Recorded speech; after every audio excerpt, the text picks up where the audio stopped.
이번 시간에는 사회 문제 해결에 대한 이야기들을 조금 해볼까 합니다. 그리고 이건 조금 압축해서 진행을 한 부분이고요. 그리고 3차 시 말미에는 그 중간고사 문제도 함께 안내될 예정입니다. 잘 챙겨서 학습하시고 시험 잘 보시길 바랍니다. 이번 시간에는 다섯 번째 사회 문제를 위한 단계 및 해결을 위한 요소를 한번 살펴볼 것이고요. 여섯 번째 욕구 사정에 대해서 전체를 다 할 수 있을지는 잘 모르겠지만 최대한 함께 수업을 이어가도록 하겠습니다. 사회 문제 해결을 위한 단계 및 해결을 위한 요소에 대해서 살펴보면 크게 네 가지인데요. 첫째, 문제로 정의하기. 둘째, 해결되어야 하는 사회 문제로의 건설, 규정, 재조명 이런 형태로 이야기할 수 있을 것 같고요. 셋째는 사회 문제로 이제 공식화시키는 작업들이 필요하다라고 이야기하고 있고요.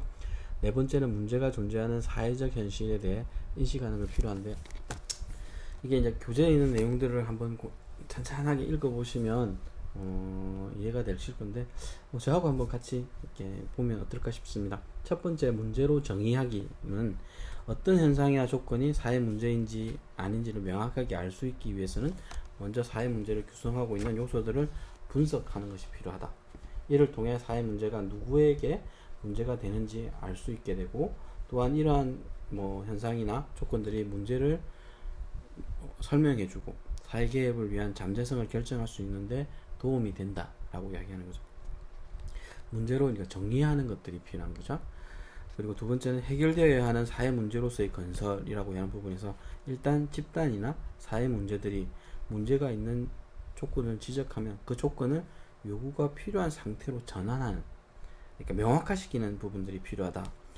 문제에 개입하기 앞서 조건이 문제로서 정의되도록 요구하는 과정을 거치는데, 이 과정을 사회 문제로서의 건설 과정이라고 한다. 재규명이라고도 이야기하고요. 요구 수렴 과정을 거쳐서 비로소 한 조건의 문제로 인정받게 되고 해결을 위한 대책을 제시하게 된다라는 부분입니다. 세 번째, 이제 공식화 부분인데요. 사회 문제가 공식적으로 인정받게 되는 과정은 사회 문제의 공식화라고 이야기하고, 대중매체는 주민들이나 시민들이 문제에 관심을 갖기 전에 일련의 이슈나 문제들을 알려주는 중요한 역할을 하고 있습니다. 지금 현재 나타나고 있는 대부분의 이야기들이 언론을 통해서 가장 먼저 나오게 되죠. 예를 들면 이런 것도 있죠. 그러니까 소방관의 처우 개선에 대한 이야기들, 열악하다는 다 알고 있었지만 언론에 나오면 고생한다라고 이야기했지만 그 처우 개선이 필요하다는 이야기들은 이제 이야기하고 있는 거죠. 대중매체에 의해 알려진 사회 문제가 공식화되면 프로그램 기획가는 사회 문제를 해결하기 위해 구체적인 계획을 한다. 최근에 이제 가장 많이 하고 있는 것 중에 하나가 은둔형 외톨이에 대한 문제를 규정하고 이것을 해결하기 위한 방법들이 이제 수도권을 중심으로 해서, 특히 이제 서울이겠죠. 서울을 중심으로 해서 시작을 하고 있습니다. 근데 이제 은둔형 외톨이의 특징상 이분들을 불러내는 것들이 쉽지 않은 부분이 있는 거죠. 그래서 이것들을 어떻게 모인다는 표현보다는 그분들을 이제 함께 할 수 있는 공간을 만들어내는 작업들이 이루어지고 있고, 그게 이제 온라인이 됐든 오프라인이 됐든 다양한 시도들이 이제 제기되고 있고, 그게 성공할 수도 있고 실패할 수도 있는데, 그러한 과정을 통해서 새로운 부분들로 이어지는 방법들이 찾아진다라고 이야기할 수 있고요. 네 번째는 문제가 존재하는 사회적 현실에 대한 인식을 해야 된다라는 부분에서는, 어느 한 조건들이 문제로 정의되는 것은 대다수 사람들에 의해서 문제가 사회적으로 건설되었다, 그러니까 재규명됐다라고 이야기할 수 있는 거고, 사회적으로 건설되지 못한 어떤 조건들은 집단적 대응을 필요로 하는 사회 문제라기보다는 개인적인 문제, 어느 특정한 집단의 문제일 가능성이 크다고 할 수 있습니다.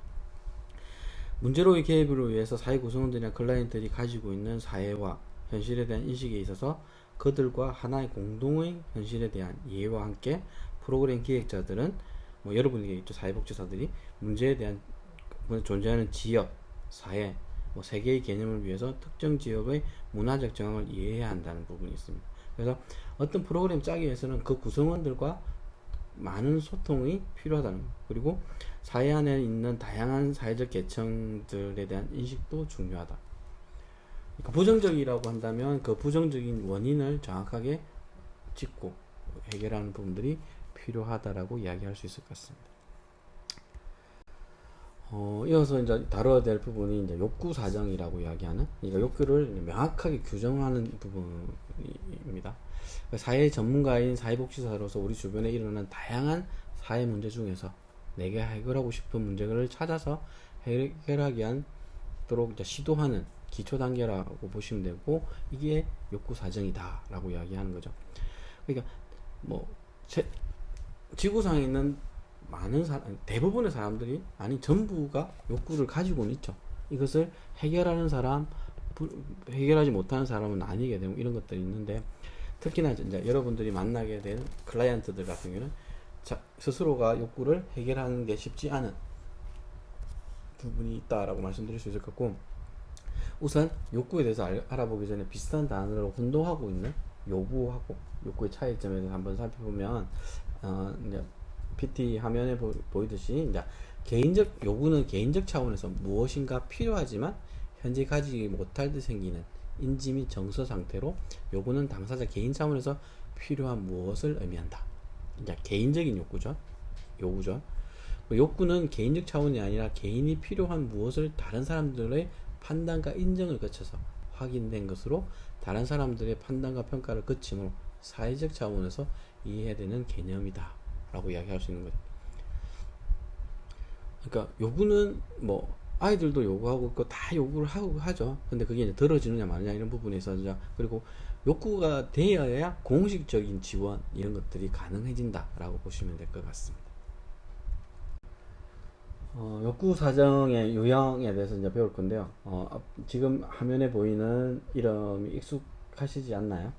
여러분들이 이제 1학년 때부터 가장 많이 접했던 매슬로우의 욕구 5단계, 인간 생활을 영위하는 데 있어서 필요하거나 필수적이 결핍될 때 공동적으로 갖게 되는 욕구가 이제 발생하게 되는데요.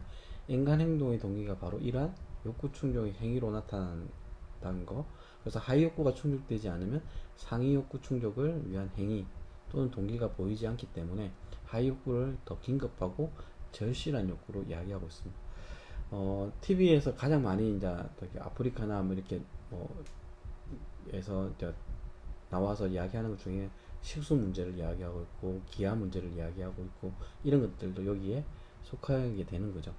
가장 하위 욕구인 생리적 욕구로부터 안전의 욕구, 사회적 또는 소속의 욕구, 이어서 자기 존중의 욕구, 마지막으로 자아실의 욕구로 구분이 된다라고 말씀드릴 수 있습니다.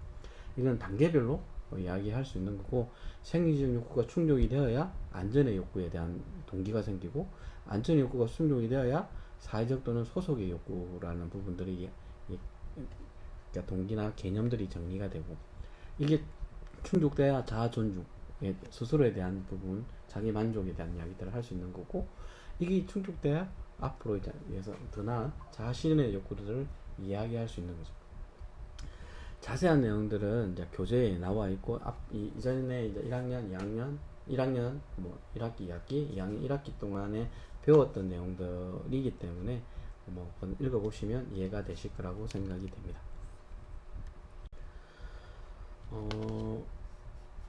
매슬로우의 이제 욕구를 보면, 이제 프로그램 개발 및 기획에 있어 두 가지 중요한 의미를 제시하고 있습니다. 첫째는 클라이언트 집단에 파악된 다양한 욕구 간에 우선순위를 정하는 데 도움을 준다는 것이고, 두 번째는 클라이언트가 인지하는 개별적인 욕구를 사회복지 프로그램과 서비스를 구현하는 데 도움을 준다는 것입니다. 먼저 첫 번째, 이제 클라이언트 집단에 파악된 다양한 욕구 간에 우선순위를 정하는 데 도움을 준다는 것은, 현실 상황에서 사회복지관의 서비스나 프로그램은 클라이언트의 복합적인 문제나 욕구를 대상으로 하는 경우가 많고, 다양한 욕구 중에서 생리적 욕구와 안전의 욕구 등 기초적인 하위 욕구를 우선적으로 충족시킬 수 있어야 함을 강력하게 시사하고 있다라고 말씀드릴 수 있고, 최근에 많은 관심을 가지게 되는 아동학대를 예를 들어 보면, 아동학대 피해 아동을 학대 가해자로부터 신속하게 분리하고 안전을 위한 의식주를 해결하기 위해서 생활 공간을 마련한다든지, 김에도 이제 이번에 저희들이 운영하게 되는 쉼터가 여기에 속하겠죠. 그리고 더 나아가서 이제 그러니까 가정폭력 피해자들을 위한 쉼터도 김해에 있고요. 이런 것들이 이제 하면서, 그러니까 우선 분리해야 되는 부분에 대해서 안전장치를 마련한 이후에 소속과 친밀감을 추구할 수 있는 프로그램으로 발전시켜야 된다는 것을 의미한다 라고. 그러니까 우선순위는 긴급하고 위험하고 이런 내용들이 먼저라고 말씀드릴 수 있는 거죠. 둘째는 클라이언트가 인지하는 개별적인 욕구를 사회복지 프로그램과 서비스를 구현하는 데 도움을 준다는 것으로 말하는 것에 대한 것은, 생리적 욕구 충족을 위해서는 의식주의 제공과 의료 서비스가 필요하고, 안전의 욕구를 충족하기 위해서는 범죄, 학대, 방임 등으로부터 보호하는 각종의 안전장치들의 구실을 하는 것들이 서비스보다 우선돼야 된다. 그리고 이제 점점점 구체적인 프로그램으로 지원하는 것이 필요하다라고 이야기할 수 있는 거죠. 다음은 브로드쇼의 욕구 유형을 살펴볼 건데요. 브로드쇼는 욕구를 정의하는 데서 가장 중요한 문제는 누가 욕구의 기준을 정하는가에 있다라고 보고 있습니다. 그리고 욕구를 규범적 욕구, 인지적 욕구, 표현적 욕구, 비교적 욕구로 해서 네 가지로 구분해서 제시하고 있는데요. 첫 번째, 구범적 욕구는 전문가의 지식에 기반한 판단으로 일정한 기준이 정해지고 이에 미치지 못하는 경우에 욕구로 규정하며, 일정 기준의 욕구로 파악되면 프로그램을 기획하고 목표로 하는 데 유리하다. 목표 달성을 평가하는 데 있어도 장점으로 작용하고, 욕구의 정도가 전문가에 따라 달리 규정될 수 있다라고 이야기하고 있고, 지식, 기술, 가치관, 시간 변화에 따라 변할 수 있는 탄력성을 지니지 못한다는 단점을 이야기하고 있습니다. 교훈적 욕구 같은 경우에는. 이어서 두 번째, 인지적 욕구입니다. 인지적 욕구는 욕구를 갖는 당사자 스스로가 인지하는 욕구를 말하게 되는데, 당사자가 인지하는 욕구를 파악하는 방법에는 직접 면접하거나 전화통화하거나 우편으로 조사하거나 전자설문하거나 이런 걸 통해서 다양한 방법들이 제시되고 있고, 당사자가 필요한 것들을 직접 물어보는 방식으로 파악할 수 있다. 하지만 응답자별로 인지 욕구의 수준이 천차만별이고 적절한 기준을 정하기가 어렵고, 현재나 가까운 장래의 여건이 어떤지, 여건에 대한 상황들이 어떨지에 따라서 수시로 변할 수 있다라는 단점이 있습니다. 세 번째, 이제 표현적 욕구는 어떠한 욕구를 갖고 있는 당사자가 그 욕구를 충족하기 위하여 표출하는 행위로 나타나는 욕구를 말하는데, 서비스에 대해 수요에 기초한 욕구를 의미한다. 그러니까 나는 이런 거 필요해 라고 이야기하는 것들이죠. 도움을 요청하거나 서비스를 이용하기 위하여 대기하는 사람의 수를 측정하는데, 그리고 다시 말해서 대기자 명단과 함께 현재 프로그램에 참여하고 있는 사람들을 계산하는 방식들을 하면서 확인할 수 있는 거죠. 이는 이제 표현된 욕구를 고려해 프로그램을 개발하여 진행하는 경우 어느 정도 욕구가 비교적 명확하게 판단할 수 있어 서비스 수요와 공급이 적절하게 조절될 수 있다. 그리고 하지만 이제 어떠한 욕구를 표현했다고 하더라도 자격 요건에 미흡하거나 기관에 이용할 수 있는 물리적 여건이 되지 않을 때, 교통편이 한계가 있다든지 이렇게 된다면, 서비스에 대한 정보를 알고 있지 못한, 그러니까 정보가 부재한 경우에는 당사자 집단에서 배제될 가능성이 많다라는 부분에 있어서 그러니까 명확하지만 이게 정보를 얼마나 갖고 있느냐에 따라서 접근하는 부분들이 달라질 수 있다라는 단점이 있다라고 말씀드릴 수 있을 것 같고요. 그리고 마지막으로 네 번째, 비교적 욕구는 상대적 욕구라고 하고, 욕구를 가지는 당사자와 유사한 조건에 있는 사람들을 비교하거나 다른 지역과 비교하여 정해지는 욕구를 말하는데, 비슷한 욕구를 가진 집단들 간의 비교 또는 지역들과 비교하는 경우 비교적 쉽게 욕구의 정도를 파악할 수 있다는 장점이 있습니다. 하지만 이렇게 비교되는 다른 집단과 지역이 실제로 기준으로 삼을 만큼 동일한 수준의 욕구가 있는지 명확히 파악할 수 없다는 점과 비교 집단의 선정과 대표성의 문제 등에 있어서 단점을 이야기할 수 있습니다. 예를 들어서 김해에 있는 어르신들과 함안, 고령, 어령 이런 데 있는 어르신들의 욕구, 그리고 지역사회 여건, 그리고 서비스를 지원하는 기관, 이런 것들이 다 다르기 때문에 그것을 단순 비교하기는 쉽지 않다라고 말씀드릴 수 있습니다. 이어서 욕구조사의 필요성에 대해서 한번 정리를 해보면, 기획의 정당성과 책임성을 확보하는 중요한 구실로서 역할을 하게 됩니다. 욕구조사는 프로그램의 기획, 실행, 성과, 평가의 근거가 되고, 이미 진행되고 있는 프로그램의 방향을 재설정할 수 있도록 하며, 잠재적인 클라이언트의 존재 여부와 특성 등을 파악하는 데 도움을 주며 타 기관이나 진행하는 프로그램을 이제 알 수도 있고 서비스 활용에 있어 장애 요인을 파악할 수 있게 한다는 점에서 중요한 의미를 가집니다. 이어서 욕구 조사의 절차에 대해서 살펴보면 1단계는 욕구 조사의 목적과 자원을 확인하는 것. 그러니까 욕구가 무엇인지, 그 욕구로서 해결해야 될 부분이 무엇인지, 그리고 이것을 지원하는 자원들이 무엇이 있는지를 파악하는 것. 두 번째는 구체적인 정보나 자료를 확인하는 것. 그러니까 이게 명확한 부분에서 지원이 가능한지부터 이런 것들을 찾아내는 거. 3단계는 조사를 설계하는 거. 어떻게 해나갈 건가. 4단계는 자료 수집과 분석. 뭐 직접 데이터를 할 수도 있는 거고, 아니면 먼저 나와 있는 데이터를 그러니까 수정해서 참고할 수도 있는 거죠. 5개는 조사 보고서 작성 단계를 거치게 되고, 자세한 내용들은 책에 있는 것들을 한번 살펴보면 좋을 것 같습니다.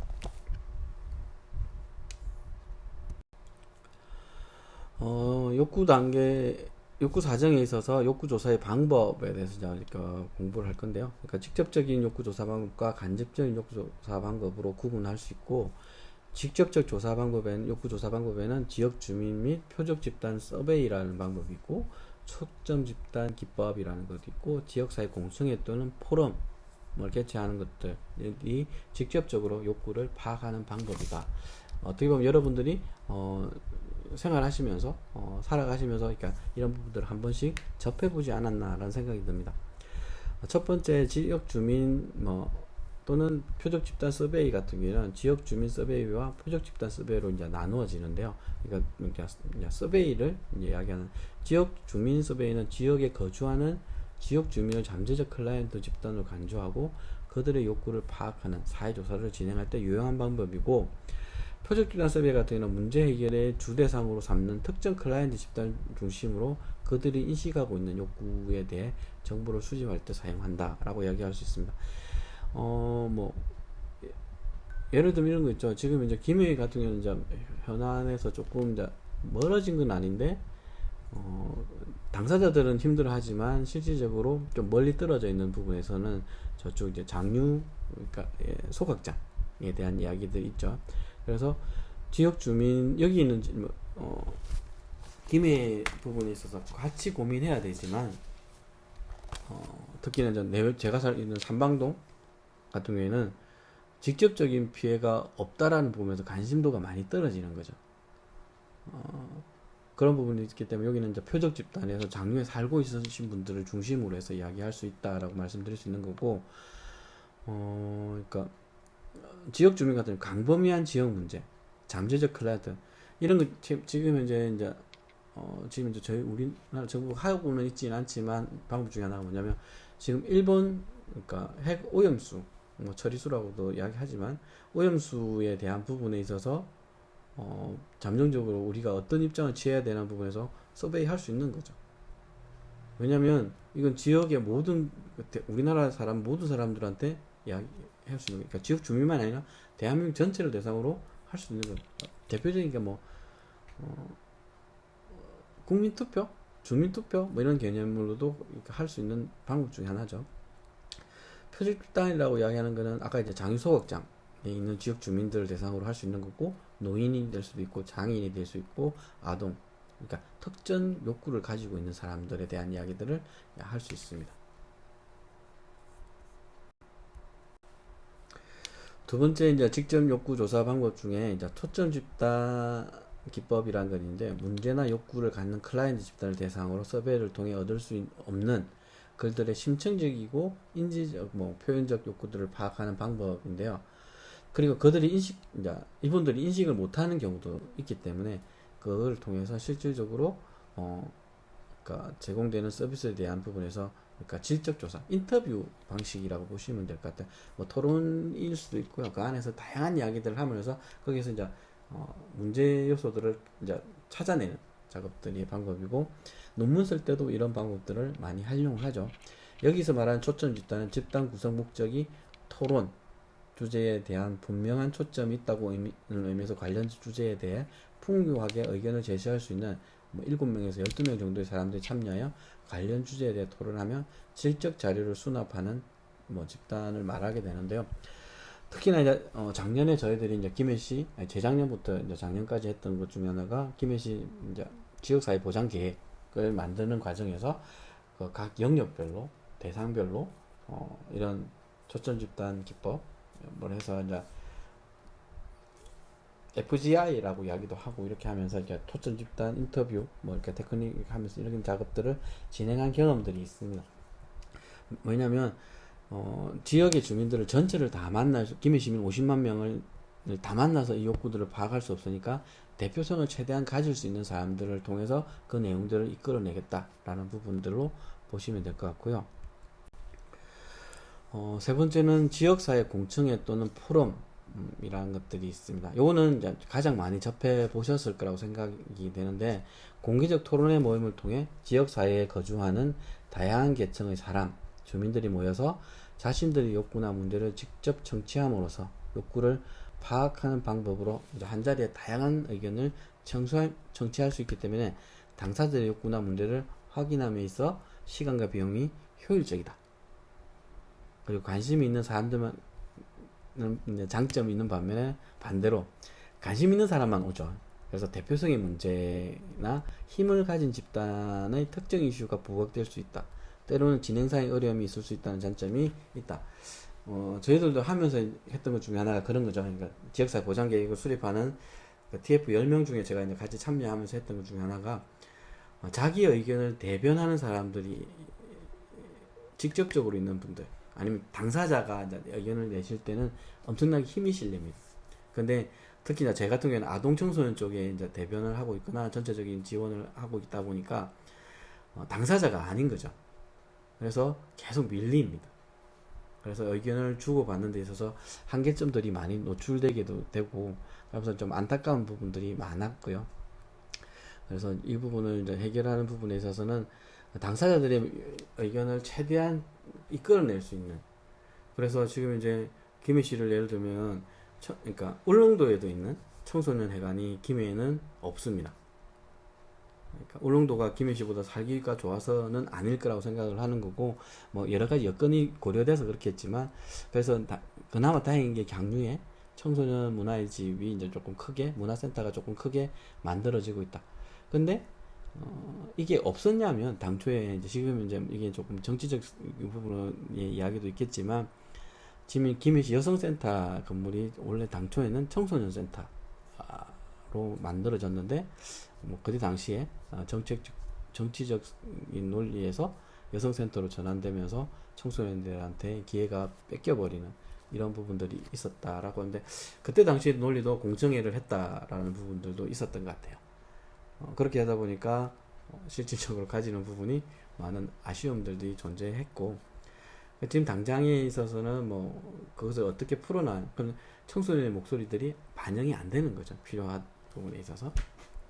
그래서 직접적인 욕구 조사 방법에 대해서는 쭉 살펴봤고요. 그리고 이제 간접적인 부분에 있어서는 이번 시간에 그냥 전체적인 부분의 내용보다는 이런 게 있다라는 거 하고, 다음 녹화 부분에 있어서 간접적인 부분의 구체적인 설명들은 반영하도록 하겠습니다.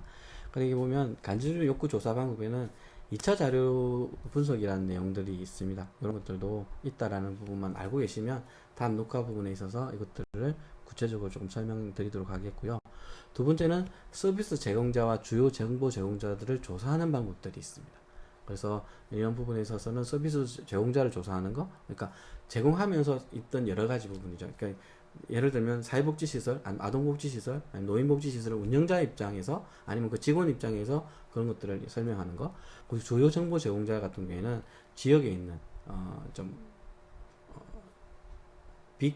빅마우스라고 이야기할 수 있는 사람들이 이렇게 이야기를 함으로써 클라이언트 집단에 간접적으로 파악하는 동장님들을 한다든지 이런 것들이 있겠죠. 그리고 이제 뭐 조금 이제 델파이 조사 방법이 또 세 번째로 있습니다. 이거는 이런 것들이 있다 한번 체크해 보시면 좋겠고요. 그리고 마지막으로 이제 클라이언트 뭐 문제 정의나 욕구 파악 이런 내용들은 다시 한번 뭐 짚어보면서, 지금까지 이제 사회 문제 분석과 욕구 조사 이거를 이제 했는데, 후반부에 간접적인 욕구 조사 방법 그리고 클라이언트의 문제 정의나 욕구 파악에 대한 내용들은 좀 더 구체적으로 한번 그러니까 다시 한번 짚어보도록 할 거고요. 지금까지 했던 욕구조사, 그 다음 시간에 해야 되는 이제 대상자 선정, 이런 것까지를 하고 나면, 그걸 듣고 나면 이제 중간고사 뭐 시험 치고 나서 이후에는 이제 팀 프로젝트를 이제 펼치게 될 것 같습니다. 그러니까 여러분들이 지금 이제 뭐 5명에서 6명 정도가 모여서 이제 논의를 진행하고 계실 건데, 쉽다기보다는 그러니까 그 부분을 솔직하게 이야기해야 돼요. 불만이 생기면 소통이 잘 안 되는 문제가 생깁니다. 그래서 한번 짚어보시고요. 다음 시간에 욕구사정 간접적인 부분들까지 하면서 진행하도록 하겠습니다. 수고 많이 하셨습니다.